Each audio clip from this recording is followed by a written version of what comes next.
प्यारे बच्चों नमस्कार, जय हिंद, वंदे मातरम।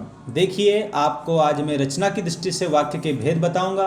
इसमें आपको मैं वाक्य परिवर्तन करना भी सिखाऊंगा। आपके आज सारे डाउट क्लियर हो जाएंगे। आप सभी स्टूडेंट वीडियो को लास्ट तक देखना। सबसे पहली बात तो आपको एक ये समझना है कि आप लोगों की परीक्षा में वाक्य से रिलेटेड 3 प्रकार से प्रश्न पूछे जाते हैं। सबसे पहले आप लोगों को बताना रहता है रचना के आधार पर, इसके बाद आप लोगों को बताना रहता है अर्थ के आधार पर, और इसके बाद में आप लोगों को बताना रहता है वाच्य के आधार पर। रचना के आधार पर आप भेद पूछते हैं। नॉर्मली 1 नंबर का प्रश्न रहता है, तो उसमें रचना के आधार पर वाक्य के 3 भेद होते हैं, अर्थ के आधार पर वाक्य के 8 भेद होते हैं, और वाच्य की दृष्टि से वाक्य के 3 भेद होते हैं। तो ये तो 3 प्रश्न ऐसे कंप्लीट करेंगे आप। चौथा प्रश्न आप ऐसे कंप्लीट करेंगे कि रचना की दृष्टि से वाक्य के 3 भेद कौन कौन से हैं। तो साधारण या सरल वाक्य, मिश्र या मिश्रित वाक्य, या फिर संयुक्त वाक्य। आज हम जानने वाले हैं रचना की दृष्टि से वाक्य के भेद। अर्थ की दृष्टि से वाक्य के 8 जो भेद होते हैं, इनकी मैंने डिटेल में वीडियो बना दी है, तो उसकी लिंक मैंने डिस्क्रिप्शन में दे रखी है, वो जाकर देख लेना। ठीक, चलिए हम बात करते हैं साधारण या सरल वाक्य की। दोस्तों, चैनल को सब्सक्राइब जरूर कर लेना, क्योंकि परीक्षा में हम सब मिलकर धमाल मचा देंगे। देखिएगा, यहाँ पर आप लोगों का सबसे जो पहला वाक्य है वो है साधारण या सरल वाक्य। देखो, इसमें केवल एक ही उद्देश्य और एक ही विधेय होता है। जैसे मोहन पाठ पढ़ता है। अब यहाँ पर पाठ पढ़ने वाला कौन है? मोहन है। तो उसमें एक ही तो उद्देश्य और एक ही विधेय है। तो एक और बात समझ लो, साधारण वाक्य जो है इसमें उद्देश्य और विधेय तो बता दिया आप लोगों को, लेकिन वास्तव में उद्देश्य और विधेय होते क्या हैं ये भी समझ लो। देखो, इन्हें वाक्य के अवयव बोला जाता है, या फिर वाक्य के अंग बोला जाता है। तो वाक्य के 2 अवयव अंग कौन से? उद्देश्य और विधेय है। अब समझो उद्देश्य क्या है और विधेय क्या है। देखो, जिस व्यक्ति या वस्तु के बारे में कोई बात कही जाती है उसे तो उद्देश्य कहते हैं। जैसे मान लीजिए अगर मेरे बारे में कोई बात कही जा रही है तो उद्देश्य में हो जाऊंगा यहाँ पर। और उद्देश्य के बारे में जो कुछ भी कही जाती है, जो कुछ भी कहा जाता है, उसे विधेय कहते हैं। दोनों चीज़ें हैं यहाँ पर।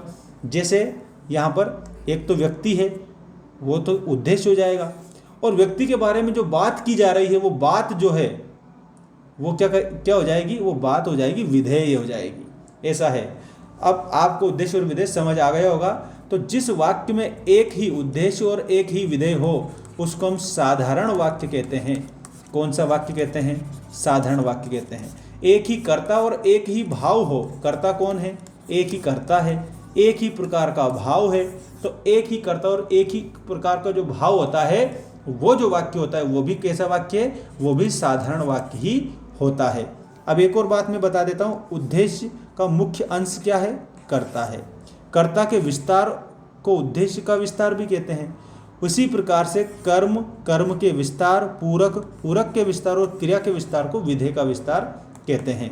ठीक है। अब देखो, यहाँ पर वापस मैं आपको बताता हूँ, रचना की दृष्टि से साधारण वाक्य में आप लोगों को एक बात याद रखनी है, वो ये है कि इसमें केवल एक ही उद्देश्य और एक ही विधेय होता है, और एक ही कर्ता और एक ही भाव को प्रकट करने वाला वाक्य साधारण वाक्य होता है। जैसे मोहन पाठ पढ़ता है। अगला देखो, मिश्र वाक्य।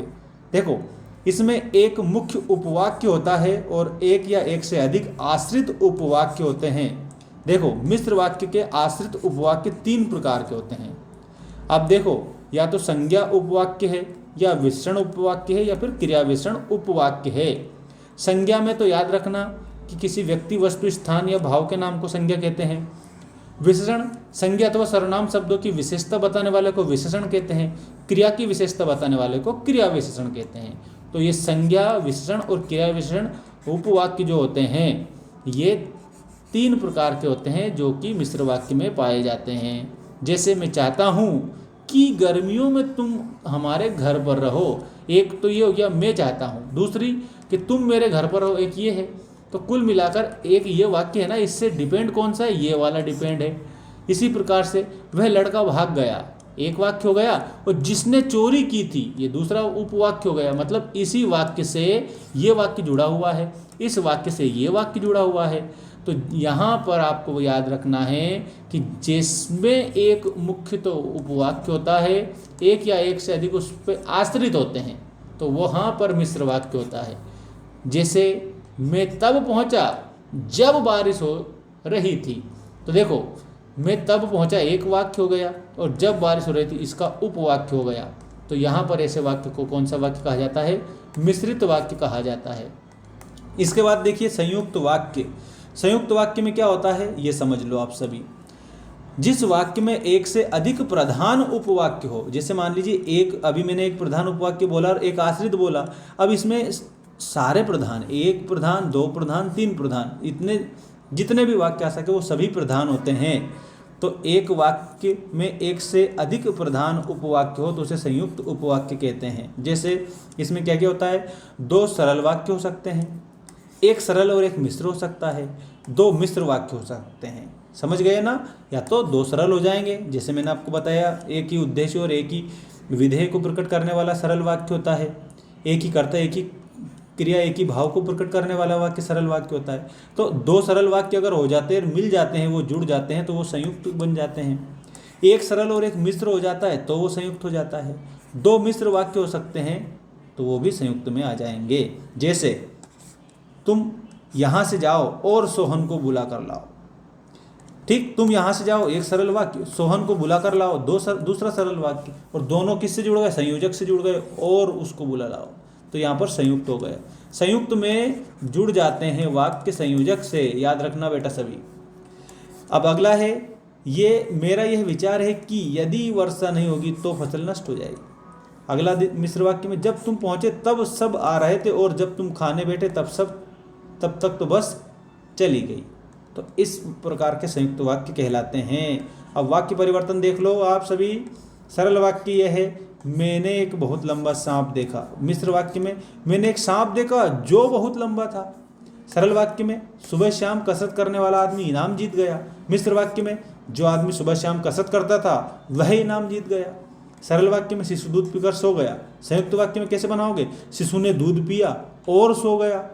कुल मिलाकर यहाँ पर सरल वाक्य से संयुक्त बना सकते हैं, ठीक, सरल वाक्य से मिश्र बना सकते हैं। ये उदाहरण आपको मैंने बता दिया है। बाकी और भी उदाहरण मैं आपको बताऊंगा, उसके लिए नेक्स्ट वीडियो का इंतज़ार करिएगा। और हमारा जो ऐप है मेंस एजुकेशन ऐप को ज़रूर डाउनलोड कर ले सभी स्टूडेंट, ताकि आपको ऐसे अपडेट मिलती रहे।